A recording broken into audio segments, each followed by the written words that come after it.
오늘 성경 말씀 마태복음 3장 13절부터 17절까지 읽어드리겠습니다.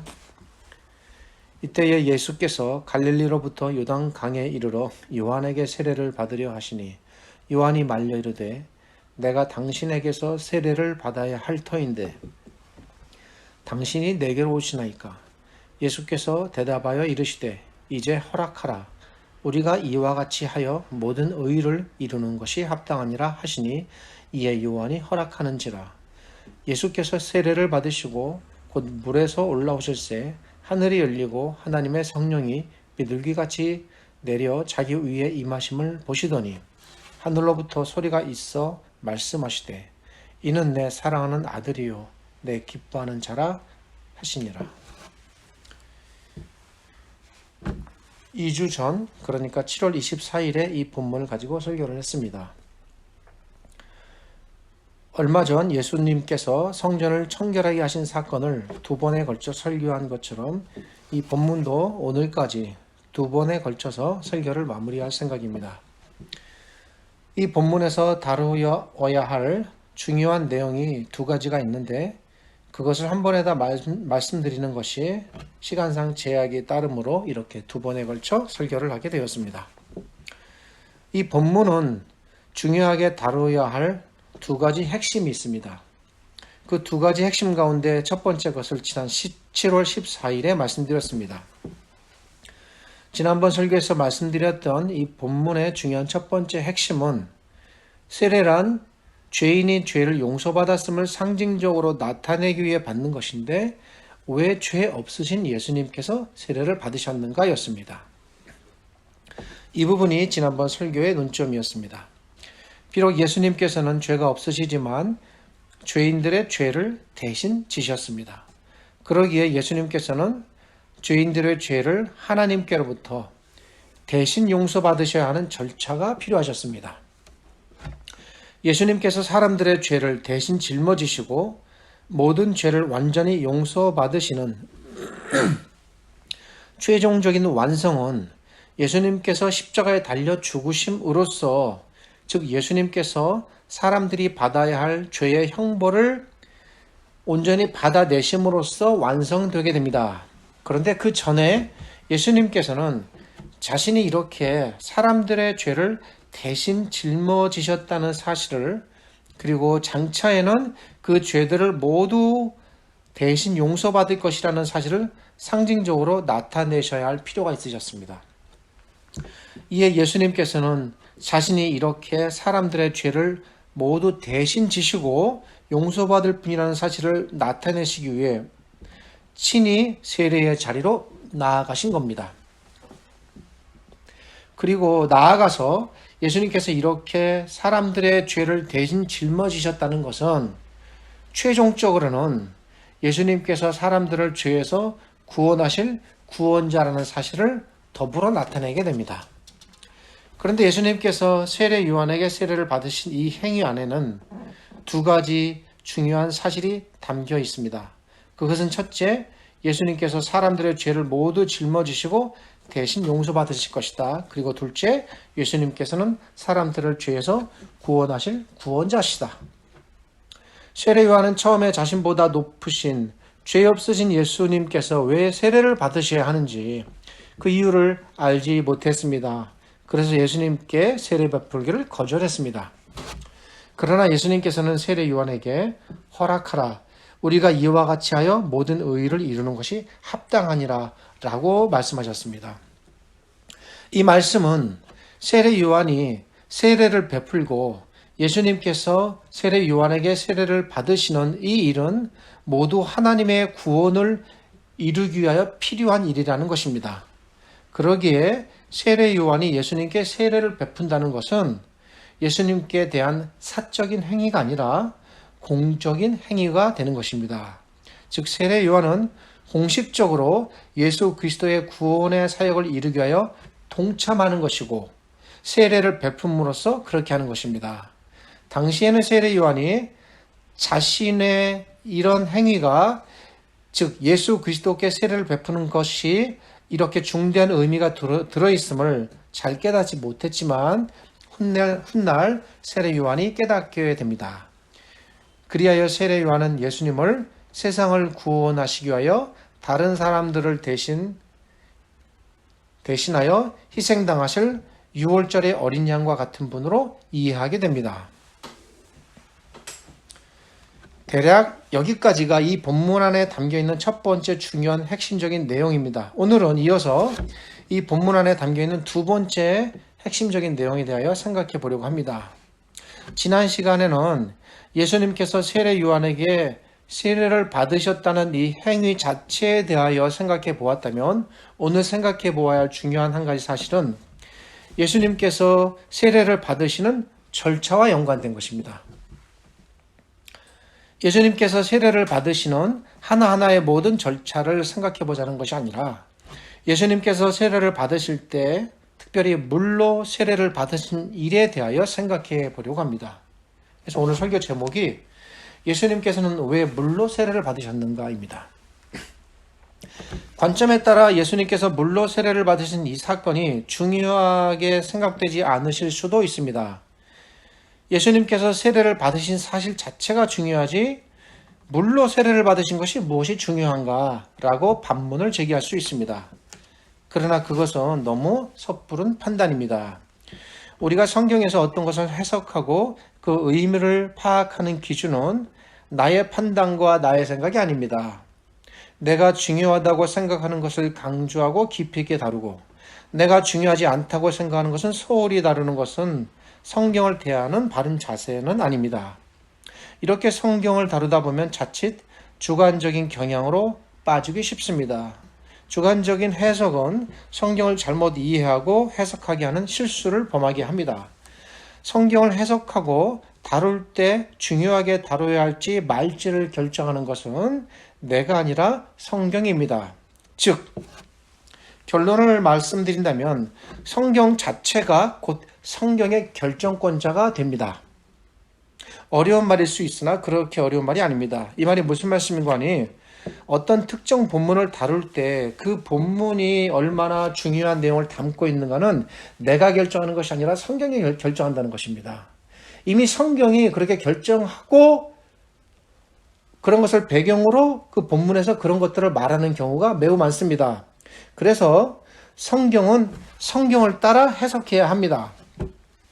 성경 해석자가 성경 의미의 중요도를 결정하는 것이 아니라 성경이 결정하고 말하는 바를 따라 의미를 쫓아가는 것입니다. 즉, 성경이 말하는 만큼까지 말하고 성경이 말하지 않고 멈추는 곳에서 멈춰야 합니다. 우리가 성경을 다룰 때 이런 부분들을 판단하고 결정하는 것이 매우 어려운 작업이 됩니다. 개인적으로 언약과 창조라는 책을 지으신 윌리엄 덤넬이라는 구약 신학자가 자신의 이 저서에서 이렇게 말한 바가 있습니다. 성경이 여기까지 말하니 나는 여기까지 말하겠습니다. 저는 이 책을 읽으면서 책의 내용도 좋았지만 그분의 이 표현을 잊을 수가 없었습니다. 성경을 읽고 해석할 때 언제나 이 원칙을 지키고자 합니다. 이 원칙을 갖고 오늘도 이 본문을 생각해 보려고 합니다. 예수님께서 물로 세례를 받으신 이 사건 안에 과연 어떤 의미가 담겨 있을까? 생각에 따라 중요하지 않을 수도 있습니다. 그러나 예수님께서 물로 세례를 받으신 것 안에는 매우 중요한 의미가 담겨 있습니다. 이것은 어떤 성경의 한 구절로만 알기는 힘들고 구약과 신약 전체를 두루 살피며 넘나들면서 생각해 보아야 할 부분입니다. 방법만 따진다면 세례의 수단으로 물 이외에 여러 가지가 사용될 수도 있었을 것입니다. 물이 아니라 포도주, 기름, 향유, 여러 가지가 세례에 사용될 수도 있었을 것입니다. 그런데 예수님께서는 다른 것이 아닌 물로 세례를 받으셨습니다. 약간 유치한 질문 같긴 하지만 왜 그러셨을까요? 물이 가장 흔하고 널리 있으므로 물로 세례를 받으시는 것이 편리하여 물로 세례를 받으셨을까? 물론 그렇게 생각하실 수도 있지만 아닙니다. 전 조금 전 성경을 말하려고 할 때 성경이 말하는 만큼만 말해야 한다고 말씀드렸습니다. 이 본문도 이 원칙, 이 틀 안에서 준수되어야 합니다. 예수님께서 물로 세례를 받으신 이 사건에 대해 성경은 무엇이라고 말하고 있을까요? 먼저 물과 연관된 구약의 기록들을 살펴보겠습니다. 물이라고 하면 우리는 우선 씻어내는 역할, 깨끗하게 해주는 역할을 생각합니다. 실제로 물이 그러한 역할을 합니다. 더럽고 오염된 것을 깨끗하게 씻어내는 역할을 물이 합니다. 무엇인가를 깨끗하게 하기 위해 물로 씻습니다. 세례라는 이 단어 안에도 이러한 의미가 들어 있습니다. 알듯이 신약 성경은 헬라어로 기록되었습니다. 세례에 해당되는 신약 성경의 헬라어 발음은 바티스마. 여기서 팹티즘이라는 영어 단어가 생겨납니다. 이 단어의 원래 의미가 씻어내다, 깨끗하게 하다라는 뜻입니다. 그러니까 세례라는 말 안에 이미 물의 개념이 들어있다고 볼 수 있습니다. 그러나 이것은 단어적인 접근이고 그것보다 우리는 성경을 생각해 보아야 합니다. 물이 무엇인가를 씻어내어 깨끗하게 하는 이 기능을 염두에 두시고 하나님께서는 이미 구약시대에 물로 무엇인가를 씻어내요. 그러니까 씻어낸다라는 것은 실질적으로 씻어내는 행위입니다. 물리적인 행위입니다. 그런데 그런 물리적인 행위를 통하여 보이지 아니하는 영적인 의미를 부여하셨습니다. 그렇게 씻어내셔서 거룩하게 하도록 하시는 규정들을 정해놓으셨습니다. 씻는 것은 실제적인 행동이지만 그 속에 담긴 의미는 어떤 보이지 않는 의미입니다. 예를 들어 출애굽기 19장 10절에서 이스라엘 백성들을 성결하게 하시기 위하여 물로 그들의 옷을 빨게 하셨다든지, 출애굽기 30장 17절부터 21절에서 물로 씻어 죽음을 면하라고 말씀하신 내용들이 이에 해당됩니다. 이 외에도 구약 성경은 물을 통해 정결하게 하는 여러 가지 많은 규정들을 내놓고 있습니다. 정리하면 이렇습니다. 구약 시대에 물이 죄나 부정한 것들을 씻어내는 상징적 역할을 했으므로 예수님께서 물로 세례를 받으신 것 안에는 예수님께서 사람들을 대신하여 물로 죄를 씻어내셨다라는 상징적 의미가 있다라고 볼 수 있습니다. 앞에서 말씀드렸듯 세례라는 헬라 원어 안에 씻어내다라는 의미가 들어있었고, 또한 구약 성경에서 물이 씻어내는 역할을 했으니 예수님께서 물로 세례를 받으신 것은 예수님께서 사람들의 죄를 대신 다 씻어내실 것이다 라는 것을 나타내시는 상징적인 모습이다라고 생각할 수 있습니다. 과연 그럴까요? 이러한 의미를 따라 세례 요한도 구약의 입장에서 물로 세례를 베풀었습니다. 세례 요한 스스로가 이렇게 말했습니다. 나는 너희로 회개케 하기 위하여 물로 세례를 주거니와. 이 말은 세례 요한이 물로 세례를 베풀 때 그 행위 안에 죄를 사함받는 의미가 들어있었음을 세례 요한이 알고 그런 행위를 하였다는 걸 알려줍니다. 물에 죄를 용서받는 의미가 있었음을 세례 요한이 알고 있었던 것입니다. 과연 세례 요한만 그랬을까요? 베드로 사도 또한 다음과 같이 말했습니다. 너희가 회개하여 각각 예수 그리스도의 이름으로 세례를 받고 그 다음에 죄사함을 얻으라. 베드로가 말하는 이 세례 안에도 물론 물로 세례를 받는다는 개념이 포함되어 있습니다. 왜냐하면 사도들은 세례 요한과 예수님의 전례를 따라 세례를 베풀 때에 물로 세례를 베풀었기 때문입니다. 물 이외에 다른 도구로 세례를 베풀지 않았습니다. 빌립이 그러했습니다.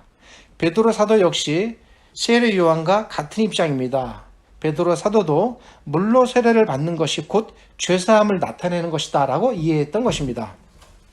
물이 구약시대의 죄를 사하는 의미를 가졌고 세례 요한과 베드로 사도를 비롯한 사도들이 그 죄사함의 표시로 물로 세례를 베풀었다는 것은 물로 세례를 받는 것은 곧 죄를 용서받는, 사함받는 것을 상징적으로 나타내는 것이다 라는 것을 알려줍니다. 이것이 예수님께서 물로 세례를 받으신 행위가 갖는 첫 번째 의미입니다. 그런데 예수님께서 물로 세례를 받으신 이 행위 안에 이 의미 외에 또 다른 매우 중요한 한 가지 의미가 동시에 더 담겨 있습니다. 이 또 하나의 중요한 의미는 구약시대에 발생한 한 가지 사건과 그리고 그 사건을 바라보는 사도 바울의 관점과 기록을 통해 드러납니다. 이스라엘 백성은 애굽에서 나와 홍해라는 바다 앞에 다다르게 됩니다. 그들은 쫓아오는 애굽의 군대와 눈앞에 펼쳐진 끝도 없는 바다 앞에서 절망했습니다. 그들은 모두 죽음을 예상했습니다. 모두 죽는 길 외에 다른 길이 없다고 판단했습니다. 그래서 절망했고 두려워했습니다. 그런데 그들이 전혀 예상하지 못한 일이 벌어졌습니다. 바다가 갈라진 것입니다. 그들의 눈앞에서 바다가 갈라져 길이 보였으며 그들은 그 길을 통해 바다를 건넜습니다. 이스라엘 백성 모두 바닷속 그 길을 건너 죽음을 면했습니다. 한편 이스라엘 백성을 쫓아오던 애굽의 군대는 이스라엘 백성을 쫓아오다가 바닷속 그 길에서 모두 죽었습니다. 바닷물이 다시 합쳐져서 모든 애굽 군대를 물속에 수장시켰습니다. 이것이 당시 이스라엘 백성이 경험한 사건이었습니다. 물론 우리도 잘 아는 사건입니다. 그 후로 오랜 세월이 흘렀습니다. 눈에 보이는 예루살렘 성전이 성전으로 여겨졌던 구약의 시대가 끝나고 예수님께서 곧 성전인 시대가 시작되는 신약 시대가 열렸습니다. 오랜 세월이 흘렀지만 특별히 사도 바울은 출애굽 때 벌어진 이 홍해바다 사건을 독특한 관점으로 이해했습니다. 바울 사도께서는 당시 이스라엘 백성은 홍해바다 속에서 모두 죽은 것이나 진배 없다라고 생각했습니다. 만약 하나님께서 구원을 베풀지 않으셨다면 이스라엘 백성은 애굽의 군대에 의해 죽었거나 아니면 바다에 빠져 죽었을 것입니다. 그러기에 바울은 이스라엘 백성이 홍해의 바다를 건넌 당시 사건은 이스라엘 백성이 당시 바다에서 모두 죽었다가 살아난 것을 상기시키는 사건이었습니다. 죽은 자들이 거기서 살아난 겁니다. 비록 이스라엘 백성은 하나님의 능력으로 바다를 건너 구원을 얻었으나 그들은 바다에서 이미 죽은 자들과 같았고 하나님께서 그렇게 죽은 자들을 살려내신 것이다 라고 이해한 것입니다. 이러한 입장에서 볼 때 사도 바울에게 홍해 사건은 이스라엘 백성이 모두 죽었음을 그리고 거기서 살려냄을 받았음을 상징적으로 나타내는 사건이었습니다. 바울은 그것이 하나님의 구원이다라고 생각했습니다. 하나님께서 만일 그들을 건지시지 않으셨으면 모두 죽었을 것인데 그런 죽음에서 하나님은 언제나 홍해바다 사건처럼 매번 자기 백성들을 죽음에서 살려내시고 또 죽음에서 살려내셨습니다. 바울 사도께서는 이 독특한 관점에서 물로 세례를 받는 일을 바라보았습니다. 즉 바울은 물로 세례를 받는다는 것은 이스라엘 백성이 바다에서 죽은 것이나 다를 바 없는 것처럼 죽음을 나타내는 것이다 라고 생각했고 그런데 하나님께서 거기서 건지셨습니다. 그래서 바울 사도께서 이렇게 말했습니다. 고린도전서 10장 1절과 2절입니다. 우리 조상들이 다 구름 아래에 있고 바다 가운데로 지나며 모세에 속하여 다 구름과 바다에서 세례를 받고 바울 사도께서는 이스라엘 백성이 홍해에서 죽은 바와 같았으나 그 죽음에서 건짐을 받는 것을 가리켜 세례받았다라고 말하고 있는 것입니다. 구약에서 발생한 홍해 사건과 그리고 이 사건을 바라보는 바울 사도의 이 독특한 관점은 예수님께서 물로 세례를 받으신 이 사건이 어떤 의미를 갖는가를 분명히 알려줍니다. 그것은 예수님께서 물로 세례를 받으신 것 안에 예수 그리스도께서 사람들의 죄를 대신하여 죽으셨으나 마침내 모든 하나님의 백성을 죽음에서 다 살려내신다는 의미가 담겨 있는 것입니다. 복음서의 기자는 또한 예수님께서 십자가에 달려 죽으신 그 사건을 미리 내다보고 장차 세례 받으실 일에 대하여 말씀하셨다라고 기록하기도 하였습니다. 고린도전서 10장 2절에서 특별히 우리는 모세에게 속하여라는 이 표현에 주목해야 할 필요가 있습니다. 구약시대의 이스라엘 백성을 애굽에서 이끌어 나왔으며 홍해를 건너 죽음을 지나 건짐받도록 그들을 이끈 사람은 모세였습니다. 그래서 바울 사도께서 고린도전서 10장 2절에서 그들이 다 모세에게 속하였다라고 표현하는 것입니다. 이 부분이 그리스도와 연관됩니다. 모세가 이스라엘 백성을 이끌고 바다를 통과해 죽음을 벗어난 것처럼 그리스도께서 모세와 같이 그런 일을 이루실 것입니다. 모세처럼 예수 그리스도께서 자신의 모든 백성을 죽음에서 건지시는 것입니다. 모세가 바다를 통과해 이스라엘 백성을 생명으로 인도한 것처럼 예수 그리스도께서도 자신의 모든 백성을 이끌고 죽음에서 생명으로 인도하실 것입니다. 예수님께서 물로 세례를 받으신 이 사건 안에 이런 모세와 같은 역할의 의미가 들어 있습니다. 즉 예수 그리스도께서 물로 세례를 받으셨다는 것은 모세가 그렇게 한 것처럼 우리 주님께서 자신의 모든 백성을 죽음에서 건져내실 것이다 라는 의미가 담겨 있습니다. 정리하겠습니다. 예수님께서 물로 세례를 받으신 이 사건 안에 두 가지 의미가 들어있습니다. 그것은 첫째, 예수 그리스도께서 자신의 백성들의 죄를 대신 용서받으신다는 의미입니다.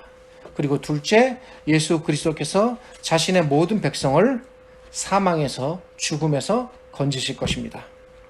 우리가 물로 세례를 받는 이 행위 안에도 이와 동일한 의미가 들어있습니다. 우리가 물로 세례를 받음으로써 우리는 예수 그리스도께서 이루신 이 죄 사하심과 그리고 생명의 구원에 연합되는 것입니다. 예수 그리스도께서 이루신 그 이루심을 따라 우리도 죄를 용서받고 죽음에서 생명으로 옮겨지며 건짐받게 되는 것입니다. 마치겠습니다. 예수 그리스도께서 우리를 위하여 이루신 이 놀라운 구원을 잘 느끼고 깨달으셨으면 좋겠습니다. 그리하여 그분의 은혜를 깊이 터득하셨으면 좋겠습니다. 그렇게 하나님의 은혜를 깨달아 날마다 그분의 은혜를 감사하고 그분의 뜻을 전적으로 따르며 우리의 구원자이신 그리스도를 쫓아 그분이 가시는 길을 따라가며 사는 거룩한 백성들이 되시기를 바랍니다. 기도하겠습니다. 우리 주님께서 물로 세례를 받으신 이 의미에 대하여 생각해 보았습니다. 저희들의 모든 죄를 대신 사하시며 마땅히 죽어야 할 저희들을 죽음에서 생명으로 옮기셨음을 보여주셨습니다. 그 예수님의 모습을 따라 저희도 기꺼이 기쁘게 세례를 받았으며 이제 그렇게 용서받고 건짐받은 백성으로 살아가길 소망합니다. 우리에게 베풀어 주신 이 예수님의 거룩하고 귀하신 은혜를 잘 깨닫게 하시고 마음에 잘 간직하게 하여 주시옵소서. 이것을 기억하고 믿음에서 흔들리거나 떠나지 않게 하시고 하나님 앞에 나아가는 그 순간까지 우리에게 베풀어진 이 놀라운 은혜를 날마다 기억하고 기뻐하고 감사하는 저희를 되게 하여 주시옵소서. 지금은 우리 주님 예수 그리스도의 은혜와 저희를 지극히 사랑하시는 아버지 하나님의 크신 사랑과 오늘도 이 말씀을 통하여 저희를 위로하시고 성경의 깨달음으로 이끌어주시는 성령 하나님의 함께 하심이 삼위 하나님을 예배하는 저희들과 이 땅의 백성들, 특별히 물로 인한 이 피해와 그리고 질병으로 인한 고통 중에 처해 있는 하나님의 백성들, 자녀들 위해 영원토록 함께 하시기를 주님의 이름으로 축원하옵나이다. 아멘.